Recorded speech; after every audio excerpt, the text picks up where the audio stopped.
नमस्कार. आज आपण एका अशा न्यायालयीन लढाईबद्दल बोलणार आहोत ज्याने आपल्या सगळ्यांच्या स्वातंत्र्याची व्याख्याच बदलून टाकली आहे. ही एक अशी केस आहे जी आपल्याला सांगते की जगणं म्हणजे फक्त श्वास घेणं नाही, तर त्यापेक्षा खूप काहीतरी जास्त आहे. तुम्हाला जर असे महत्त्वाचे विषय आवडत असतील तर सबस्क्राईब नक्की करा, म्हणजे असे माहितीपूर्ण आढावे तुमच्यापर्यंत पोहोचत राहतील. चला तर मग सुरू करूया या ऐतिहासिक प्रकरणाची कहाणी. जरा विचार करा, समजा तुमची फॉरेन ट्रिप ठरली आहे, तिकीट बुक, व्हिसा रेडी, सगळं सेट आहे आणि अचानक एक नोटीस येते की सरकार तुमचा पासपोर्ट जप्त करतंय. तुम्ही कारण विचारता आणि उत्तर काय मिळतं? आम्ही तुम्हाला कारण सांगायला बांधील नाही. काय वाटेल? राग येईल, हतबल झाल्यासारखं वाटेल, बरोबर? तर ऐका, ही काही काल्पनिक गोष्ट नाहीये. हे अगदी खरंखुरं घडलं होतं पत्रकार मेनका गांधी यांच्यासोबत 1977 साली. हो, त्यावेळेस त्या इंदिरा गांधींच्या सून होत्या.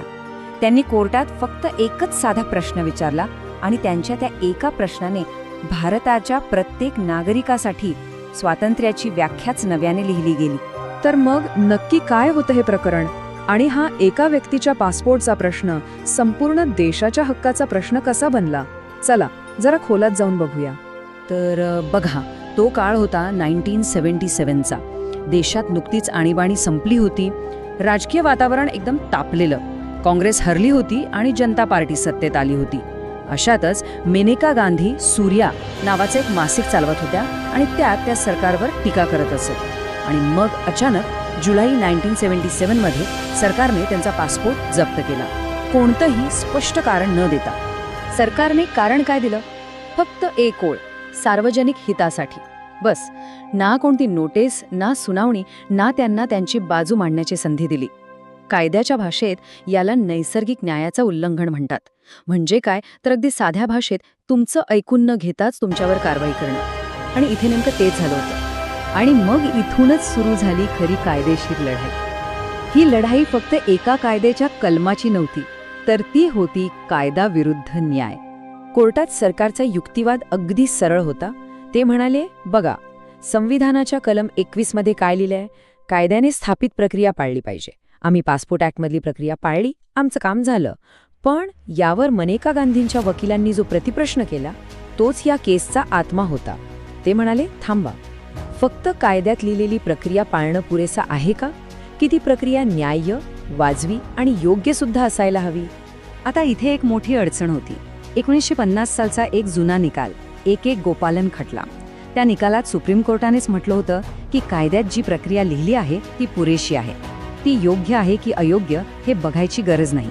म्हणजे विचार करा, या निकालामुळे तर सरकार कोणताही अन्यायकारक कायदा बनवून कोणाचंही स्वातंत्र्य काढून घेऊ शकत होतं.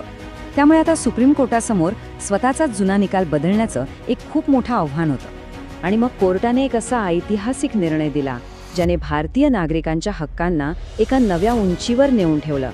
तो एक असा निकाल होता जो आजही महत्त्वाचा मानला जातो.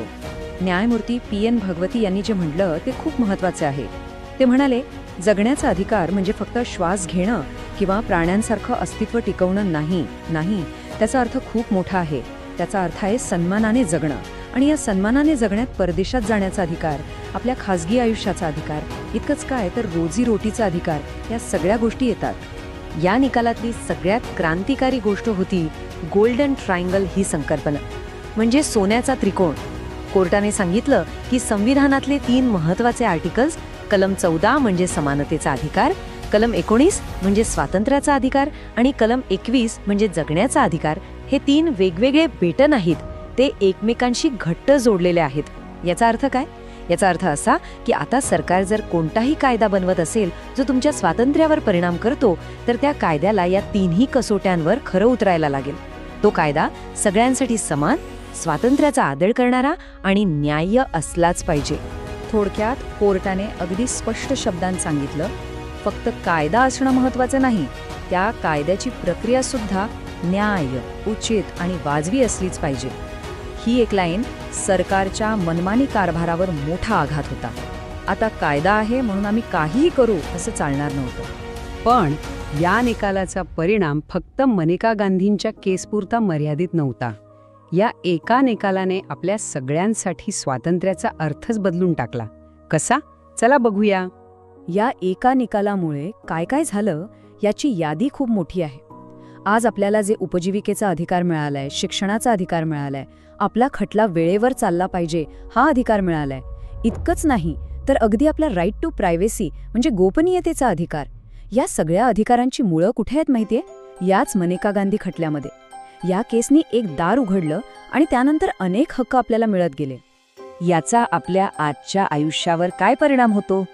तर तो खूप मोठा आहे. आज या 1978च्या केसमुळेच जर सरकार तुमच्या आयुष्यावर किंवा स्वातंत्र्यावर परिणाम करणारा कोणताही निर्णय घेत असेल तर त्यांना नैसर्गिक न्यायाचे नियम पाळावेच लागतात. म्हणजे तुम्हाला तुमची बाजू मांडण्याची संधी द्यावीच लागते आणि निर्णयामागचं कारणही सांगावं लागतं. हे सगळं शक्य झालं ते मनेका गांधींच्या त्या लढ्यामुळे. शेवटी मनेका गांधी खटला आपल्याला एकच गोष्ट शिकवतो. स्वातंत्र्य म्हणजे फक्त तुरुंगाच्या बाहेर असणं नाही. स्वातंत्र्य म्हणजे एक माणूस म्हणून सन्मानाने जगणं. एका व्यक्तीच्या लढ्याने कसं करोडो लोकांचे हक्क अधिक मजबूत होऊ शकतात याचं हे एक उत्तम उदाहरण आहे. तर हे विश्लेषण तुम्हाला कसं वाटलं? तुमच्या मनात काही विचार आले असतील तर कमेंट्समध्ये नक्की सांगा. हा आढावा आवडला असेल तर लाईक करा आणि इतरांपर्यंत पोहोचवण्यासाठी शेअर करायला विसरू नका. अशाच महत्त्वाच्या विषयांवर चर्चा करण्यासाठी पुन्हा भेटूया. धन्यवाद.